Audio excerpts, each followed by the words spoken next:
तो हमने शुरुआत की थी बाय अंडरस्टैंडिंग दैट केमिस्ट्री समझने के लिए मास और काउंटिंग दोनों का अंडरस्टैंडिंग बहुत जरूरी है। हमने काउंटिंग देख लिया है पहले, so now let us move on to mass. We saw already that atoms और मॉलिक्यूल्स की मास को रिप्रेजेंट करने के लिए दो क्वांटिटीज हमने डिफाइन की थी, एक था एटॉमिक मास, दूसरा था मॉलिक्यूलर मास। इन दोनों को एक बहुत छोटे यूनिट्स के टर्म में रिप्रेजेंट किया जाता है, which is the atomic mass unit और एएमयू, जो 1.66 इंटू 10⁻⁻24 ग्राम्स के बराबर है। बट एक्चुअली हम जब केमिस्ट्री में when we deal with things in real life, हम बहुत ज्यादा क्वांटिटी ऑफ सब्सटेंसेस से डील करते हैं। So instead of finding out masses of atoms और मॉलिक्यूल्स, हम एक मोल के ऑर्डर की बात करते हैं, 1 मोल 2 मोल 3 मोल, उतने अमाउंट ऑफ सब्सटेंसेस का डील करते हैं। So it's important to define a quantity जो उस लेवल पे मास मेजर कर पाए, जिसको हम मोलर मास बुलाते हैं। मोलर मास की डेफिनेशन बहुत सिंपल है। किसी भी सब्सटेंस, इन केमिस्ट्री सब्सटेंस का मतलब या तो it would be atoms of a substance और मॉलिक्यूल ऑफ अ सब्सटेंस, किसी भी सब्सटेंस का मोलर मास होगा mass of 1 mole of that substance. तो मान लो मुझे हीलियम एटम का मोलर मास चाहिए, इसका मतलब है 1 मोल हीलियम एटम लूं, उस 1 मोल का वेट क्या होगा, will be the molar mass of helium. ये डिफरेंस समझने के लिए let us take a quick example. तो मैंने हीलियम और कैल्शियम कार्बोनेट का एग्जांपल लिया है। हीलियम का एक एटम का mass will be the atomic mass, अगर आप पीरियोडिक टेबल से देखें वो 4 AMU के बराबर होता है, और 1 AMU कितना ग्राम है हम जानते हैं। सिमिलरली कैल्शियम कार्बोनेट एक मॉलिक्यूल है, तो उसका एटॉमिक मास नहीं होगा, उसका मॉलिक्यूलर मास होगा, वो उसके एटम्स के मासेस का सम होगा, and that turns out to be 100 AMU। तो इसके एक एटम और इसके एक मॉलिक्यूल का सम पता है। नाउ अगर मैं इन दोनों का मोलर मास पूछूं, what you will do is, एक एटम का मास पता है, एक मोल में कितने एटम्स होते हैं पता है, so you can multiply them and find out their molar mass. तो मैं चाहता हूं कि अब आप वीडियो को पॉज करें by using the fact that 1 mole is 6.023 into 10⁻23 species. इसका मोलर मास AMU के टर्म्स में निकालें पहले, फिर उसको ग्राम्स में कन्वर्ट करें। सिमिलरली इसका मोलर मास AMU के टर्म्स में पहले निकालने की कोशिश करें और फिर उसको ग्राम्स में कन्वर्ट करें। Please pause the video here.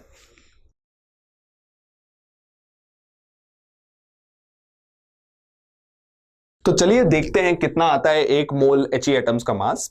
हम एक एटम का मास जानते हैं 4 AMU है, तो 1 मोल He एटम्स का मास होगा 4 इंटू Na AMU, जो मैंने यहां लिखा है। तो 1 मोल एटम का मास मुझे AMU में पता है, Na का मैं वैल्यू लिखूं 6.023 इंटू 10⁻23, बहुत बड़ा नंबर आता है, so it is better to convert that into grams. तो ग्राम्स में कन्वर्ट करने के लिए मैं इस क्वांटिटी को 1 AMU के ग्राम्स में कन्वर्जन से मल्टीप्लाई कर दूंगा। 1 AMU उसके बराबर है, तो this many AMU would be this times 1.66 into 10⁻⁻24 grams. So this is the mass of 1 mole of He atoms in grams. अब अगर आप केयरफुली ये कैलकुलेशन करने की कोशिश करें, ये जो 6.023 इंटू 10⁻23 टाइम्स 1.66 इंटू 10⁻⁻24 है, आप कैलकुलेटर लेके भी चेक कर सकते हैं, this turns out to be equal to 1 और very very close to 1। This means that ये entire quantity becomes 4 into 1 gram which is 4 gram.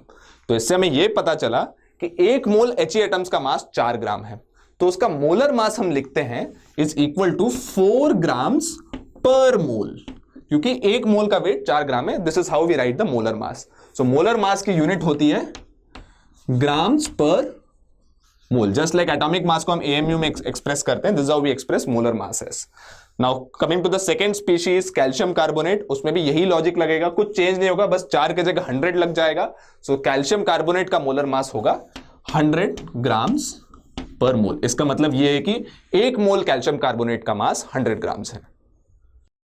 So what we saw here was that जो हमने molar mass define किया, it is clearly different from atomic and molecular mass in its definition. But हमने ये भी देखा कि अगर किसी भी चीज का एटॉमिक और मॉलिक्यूलर मास x AMU है, उसका molar mass turns out to be x gram पर मोल।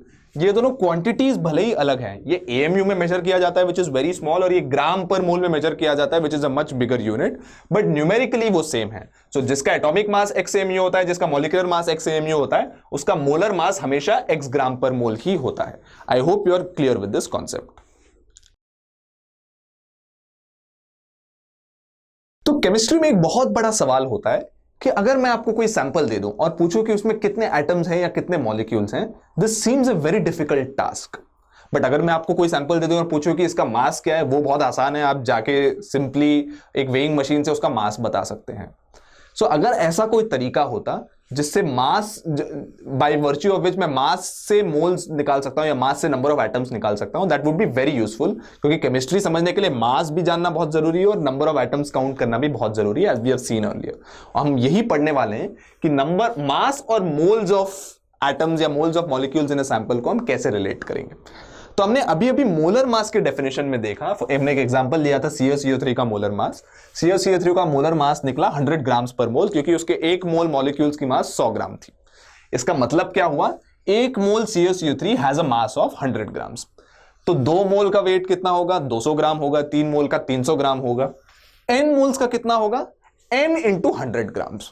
तो क्लियरली अगर मुझे मोल्स पता है मॉलिक्यूल्स के कितने हैं, मैं मास भी निकाल सकता हूं। और ये रिलेशन क्या हो रहा है, ये मास निकला कैसे, mass of the sample is clearly number of moles which is n times the molar मास। ये 100 क्या था, मोलर मास था। And this relation tells us कि अगर आपको किसी चीज का मोल्स कितने एटम्स है या कितने मोल्स ऑफ एटम्स है ये जानते हो, आप उसकी मास निकाल सकते हो, या वाइस वर्सा अगर आपको पता है मास कितना है आप मोल्स निकाल सकते हो, क्योंकि मोलर मास तो सब्सटेंस का कांस्टेंट होता है। So this is a very important relation जो आपको बता सकता है कि मोल से मास कैसे निकालें या मास से मोल्स ऑफ एटम्स या मॉलिक्यूल्स कैसे निकालें। तो टू मेक श्योर आप मास और मोल्स को अच्छे से रिलेट कर पाए, here is a quick problem. In fact there are 2 problems here. पहला, and both of them deal with NaOH। NaOH की अगर आप मॉलिक्यूलर मास देखें, मॉलिक्यूलर मास NaOH की होती है 40 AMU। तो मैं आपको पहले से ही दे रहा हूं, you should be able to figure out by individual atomic masses anyway.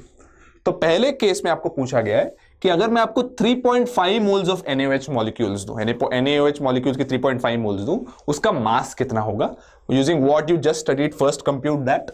Next, instead अगर मैं आपको 32 ग्राम्स प्योर NaOH दूं, उसमें कितने मॉलिक्यूल्स होंगे NaOH के। So both of these can be solved by what we just studied. Please pause the video here and attempt this.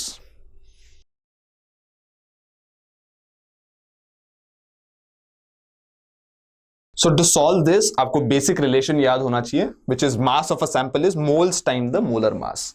मास हमेशा gram में आएगा आपको, मोल्स की यूनिट तो मोल ही होती है और मोलर मास की यूनिट ग्राम पर मोल होती है। So let us first take the first part of this. हमको मास पूछा गया, we just have to directly use this relation.